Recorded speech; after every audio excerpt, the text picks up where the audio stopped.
La moitié du territoire du Malawi a été frappée en 2015 par les pires inondations de son histoire, touchant plus d'1 million de personnes.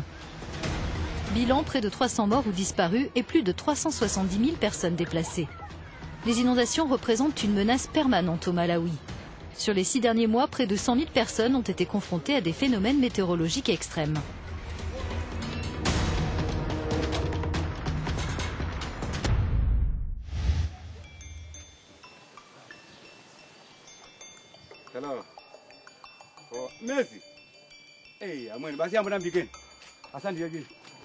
L'alerte inondation est lancée. Le référent du village de Chapola reçoit un appel provenant de la commune située en amont de la rivière Lungwena. Là-bas, l'eau a atteint un niveau alarmant.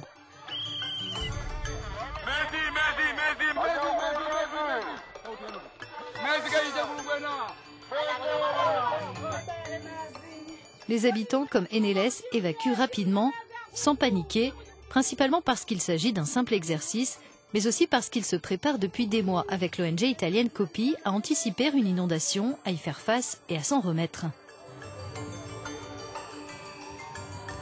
Ce dispositif fait partie du système de gestion des risques de catastrophe mis en place par Copi et financé par le service de la Commission européenne à l'aide humanitaire. En moins d'une heure, tous les résidents ont atteint la zone de refuge à 2 km en amont.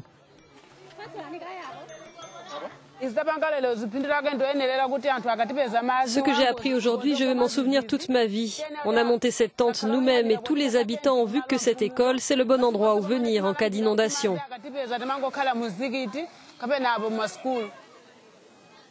Le département de Mangochi, où le village est situé, a été durement frappé par les inondations de 2015. Parmi ces résidents, beaucoup ont à l'époque perdu leur maison, leur culture et leurs bêtes. Le territoire traversé par la rivière Lungwena est exposé à des risques d'inondation, de sécheresse ou de périodes prolongées sans pluie. Notre objectif, c'est d'inciter la population à surveiller les événements qui peuvent la toucher. L'un des grands aspects de notre travail consiste à aider les habitants à créer des comités locaux de protection civile.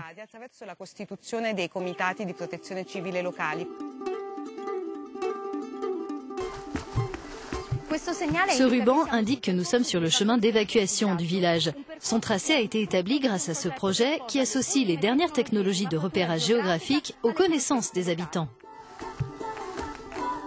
L'ONG utilise des drones pour élaborer une base de données sur les zones de vulnérabilité et de danger à Mangochi et Nsanje, les 2 départements les plus exposés aux inondations au Malawi. À terme, le projet aboutira à une cartographie de 16 000 hectares de terrain. Le drone a collecté des milliers d'images, aux environs de 40 000. Il a aussi identifié des points que nous utilisons pour établir la topographie de la zone. Ensuite, on réunit ces 2 éléments en traitant leurs informations pour obtenir un produit final, une image en haute résolution d'environ 28 cm par pixel. Les cartes détaillées qui sont établies permettent aux habitants d'avoir une vue générale de leur village. L'équipe a demandé à ceux de Chapola de situer leur maison et de déterminer les abris potentiels et les chemins d'évacuation. On recueille les connaissances des habitants, ce qui est essentiel.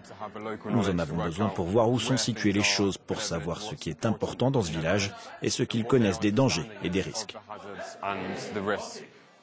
Dans cette région, régulièrement confrontée à des catastrophes, l'Union européenne aide la population à l'échelle des collectivités et la protection civile au niveau national pour que la réponse soit plus efficace. Des innovations technologiques comme l'usage des drones semblent donner de bons résultats dans les pays occidentaux pour savoir comment, où et quand intervenir au plus vite. On pense qu'on peut faire pareil ici. C'est pour ça qu'on apprécie et qu'on finance ce genre d'intervention. Certaines sont encore des projets pilotes qui sont appliqués dans le respect des traditions locales.